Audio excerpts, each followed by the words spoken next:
एक प्रोपेगेंडा जो फैलाया गया, मुसलमान सख्त होता है, मुसलमान खूनी होता है, कातिल होता है, आतंकी होता है, या फिर लूट मार चोरी हर तरह की चीजें इसके ऊपर थोप दी गई।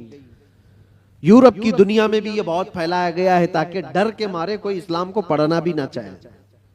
तकरीबन आज से 13-14 साल पहले की बात मैं आपको बता रहा हूं, उससे भी ज्यादा पहले अफगानिस्तान में जब हालात बहुत खराब थे, वहां पर नेटो की सारी फौजें उतरी हुई थीं, एक बड़ी जंग चल रही थी। उस वक्त अमेरिका की रहने वाली एक न्यूज रिपोर्टर, लेडी है, औरत है, वो हालात का मुआयना करने के लिए अफगान आई थी।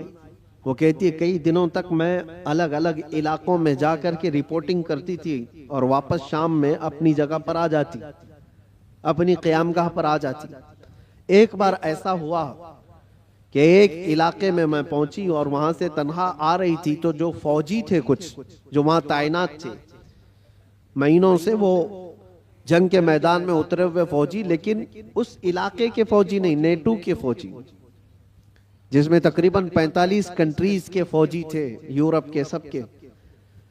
उन फौजियों में से 2 फौजियों ने इसको पकड़ लिया, इस औरत को, और इसके साथ कुछ गलत करने के इरादे से वो एक अंधेरी जगह पर उसको खींच रहे थे, ले जा रहे थे। शाम का वक्त था।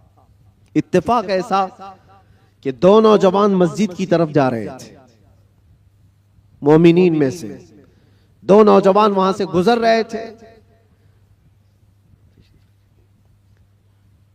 तो वो 2 नौजवानों ने अचानक जब ये हालत देखी कि एक खातून को जोर जबरदस्ती पकड़ करके कुछ लोग घसीट रहे हैं, तो उन्होंने आवाज लगाई और ताकतवर पठान लोग थे, हमला आवर हुए। तो फौजी चूंकि गलत नीयत से उसके साथ बदतमीजी कर रहे थे, छोड़ करके भाग गए जब तक उस औरत के कपड़े उपड़े फटे हुए थे, हालत बुरी थी। लेकिन ये 2 नौजवान मुसलमान थे, दाढ़ी टोपी वाले, उस खातून को वहां से आजाद कराया और अपने तरफ ले लिया, अपने पास ले लिया। ये खातून कहती है कि मुझे तो ज्यादा डर लग गया कि ये वहशी मुसलमानों के हाथ में आ गई, अब पता नहीं क्या करेंगे, सीधे ज़बह करते हैं लोग। क्योंकि बचपन से प्रोपेगेंडा दिमाग में था, अमेरिका की रहने वाली, उसके दिमाग में यही सारी चीजें भरी गई थी। मुसलमान सख्त होता है, कातिल होता है, आतंकी होता है, लुटेरा होता है, न जाने क्या क्या चीजें फैलाई गई हैं। वो डरी हुई थी औरत, क्या पता नहीं वो तो फौजियों के हाथ में थी, वो अपनी जिस्मानी ख्वाहिश पूरी करके छोड़ देते, लेकिन ये लोग तो बहुत खतरनाक किस्म के लोग हैं, ये तो सीधे ज़बह कर देते हैं, खून बहा देते हैं।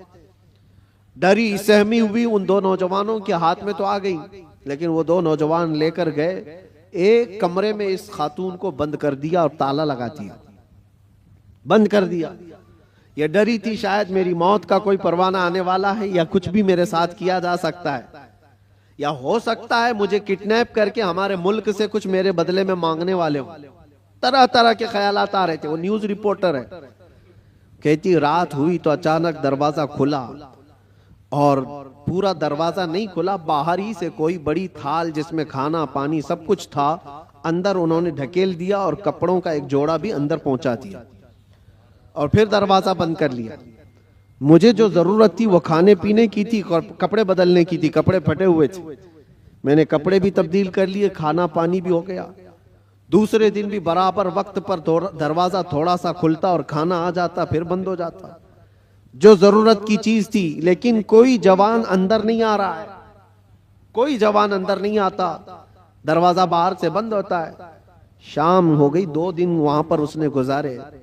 उसके बाद वो कहती है कि उसके सिफारत खाने के लोग, उसके एम्बेसी के जिम्मेदार लोग आए उन नौजवानों के साथ। जब दरवाजा खोला और उनकी जुबान में, उसी औरत की जुबान में बात किया और कहा कि हम तुम्हारे सिफारत खाने से आए हैं, इन नौजवानों ने आकर हमें ये इत्तिला दी कि फला मुल्क की इस तरह की एक खातून मजलूम थी, हमने उसको पनाह दिया है और उसकी हिफाजत की है, आप आए, अपनी औरत को ले जाएं और उसके मुल्क तक सही सलामत पहुंचाएं। सिफारत खाने के जिम्मेदार लोग आए, उस खातून को सारा वाकया बताया कि इन नौजवानों ने तेरे लिए गायबाना तौर पर क्या मेहनत की। उसका दिमाग पूरा अलग तरीके से चलने लगा कि मैंने बचपन से सुना है ये मुसलमान वहशी होते हैं, आतंकी होते हैं, कातिल होते हैं, लुटेरे होते हैं, ये तो कदम भी नहीं रखते मेरे कमरे में। मैं भी औरत हूं, खूबसूरत हूं, जिस्म मेरे पास है, लेकिन कभी इन्होंने देखा भी नहीं मुझको।